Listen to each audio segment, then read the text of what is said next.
To understand the overthinking part of my brain, you have to understand part of my story. And part of my story begins with a tree. My third child was 6 weeks old, about, and we were living in Los Angeles, and I was in the fight of my life.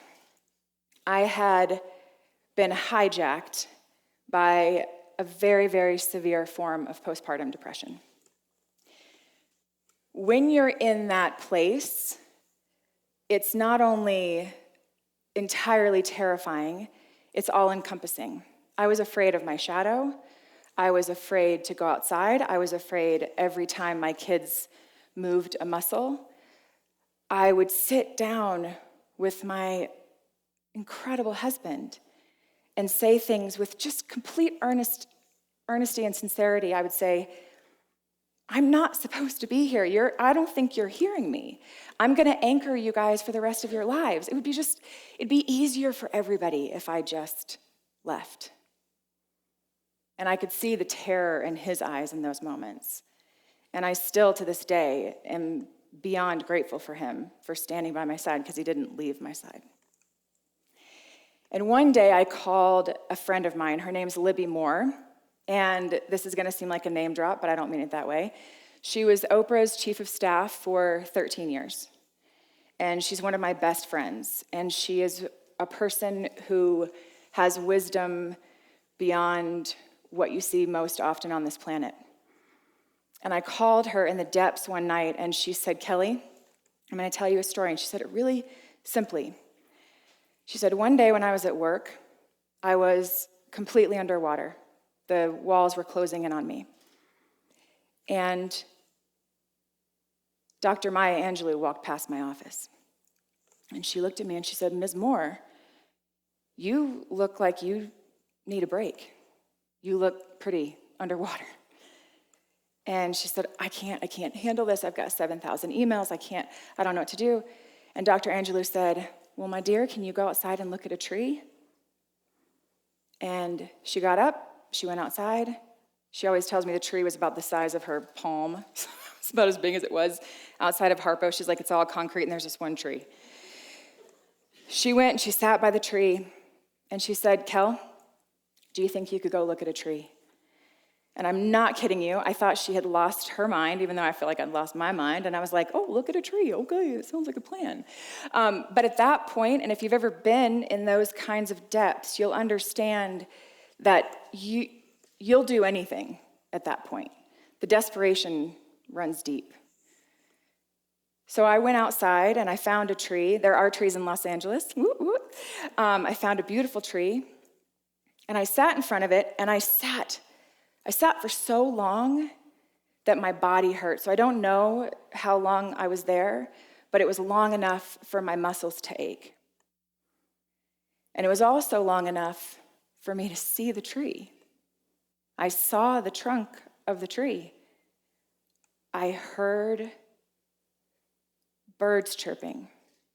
I heard cars driving by. I heard sounds. I smelled things. I, for the first time, felt something. And I can't describe it, but it felt like the first time I'd felt hope in a really long time. And I laid my forehead on this tree, and I was like, oh my God, okay. This is my tree. This is my tree. And I started to look at her, and she was so majestic. And she had these massive branches that spread out, and they had held more than just me. I could see all these women before me and after me, and this tree holding on to them and holding on to me. And I thought, I'm going to be like this tree. That's what I'm going to do. But I felt something. I felt good. I went inside. I ate dinner. I tasted my food. I was present. And I woke up the next morning at the crack of dawn. Those of you with infants know why that happens. And I ran outside to go sit by my tree. And I thought, if I do this every day, everything's going to be okay. And this happened. I mean, I cannot explain it. I can't define it. It looked like nothing had happened. It looked like no storm had occurred. It looked like no other leaf in a 50-foot radius had been disturbed, but my tree, I won't say the word, was down, dead, gone. And I stood in our front yard, and I dropped to my knees, and I sobbed like I have never sobbed in my life. And I said, yep, that's what I thought. Knew it. See, I knew it. I knew it was this bad. I knew there was no way out. And this proves it. And then, by the grace of all the things, all the names, the God of 100 names, I heard something that said, oh, sweet girl, we had to knock down your tree. We had to knock down your tree because there is nothing in this entire world that matters, because you are here. You're here. You're actually here right now. And if you believe that you don't need attachments to anything, not trees, and that seems like a beautiful thing, doesn't it? It seems like a sort of benevolent thing. And that's where we can get tricked, because all we really need is right here, right now. Us, God, source, universe. One thing that I had to do to understand this and get to this place was become the observer. So in flow, the F is finding. That's becoming the observer.